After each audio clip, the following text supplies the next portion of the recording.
galibog na si Senador Amy. O giingnan si BBM nga paghimo mo group chat oy.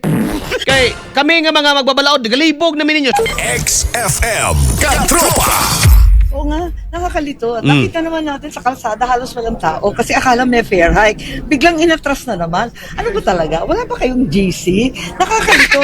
Ginulo ninyo kami hanggang gabi kagabi na tapusin na yung excise tax authorization sa presidente. Pagkatapos sasabihin naman ng ating finance secretary na hindi pa kailangan yung excise tax na yan.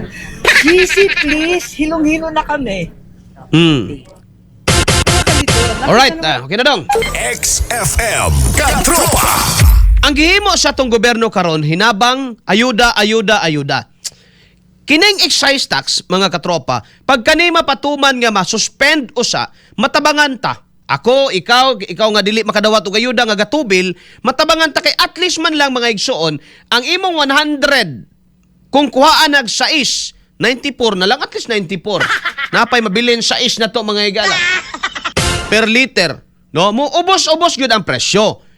Karon, unsa bay effect ani? Ang resulta sa ani mga higala o sa gobyerno nga side, dunay kung usa ka tuig ni nga mahitabo bay, no? Nga wala o iubos o kaha suspindihon ang excise tax sa petrolyo, mukabat sa anaa mga higalas mga 300 billion kapin, bilyones ha, ang mawa may galas panudlanan sa gobyerno. Ngunay mawa, kay sureball man gud ang singil ana bay. Kanaman kong excise tax, dili man gud na singlon mga igsuon nga kanabang mawito ng importante kay abini mo. Mangayo gyud mo og resibo. Kaya nga ni magumahitabo ana. At bayaran na mga igala nimo, ikaw nga konsumante, ipatong man gud na sa matagkuan.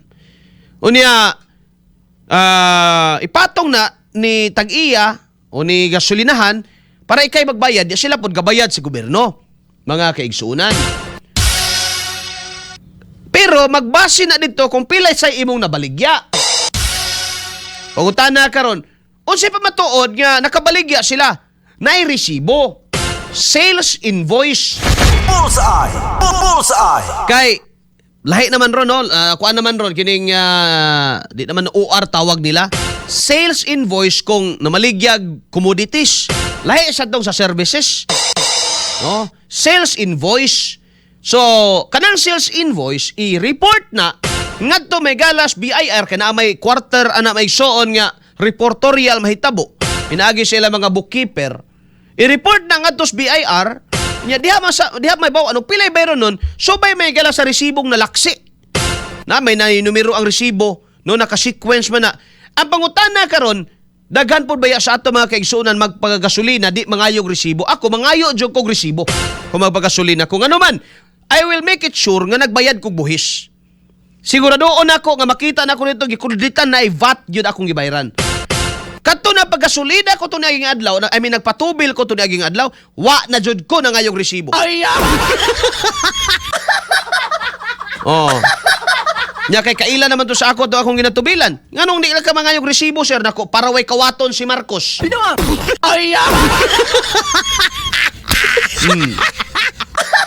Mo na siya. So, mawala ang 300 billion sa gobyerno. Mao na karon nag-ukon-ukon pa ba nga higala si Marcos nga dili lang sa ipatuman ang pagsuspend sa excise tax kay syempre mawad anong panudlanan ng gobyerno wa na niya'y kawaton.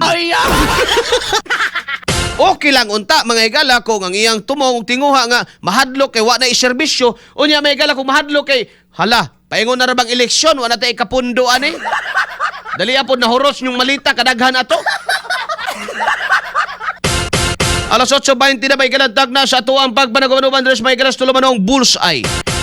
O, pangayog yun mong resibo pero ako gahapon wa na ko mangayog resibo kay gisapot na ko. Kumora man gihapon mangayot nag resibo ay pa inyuhan lang na eh. Mangayo kong resibo kawaton ra gihapon ayaw na lang. No? So mao na naglibog sad sila. Kay ilang gidali, kay urgent lagi. Unya karon ingon man may galas Dominguez nga ayaw sa di pa kinahanglan na kuan kay Nganong kinahanglan man po ng pag-suspend sa excise tax nga gikan ra man po sa presidente ng pulong nag-ingon normal lang ang tanan. Kabuang. Cellphone Plus Gold, mapalit sa mga butika sa inyong lugar.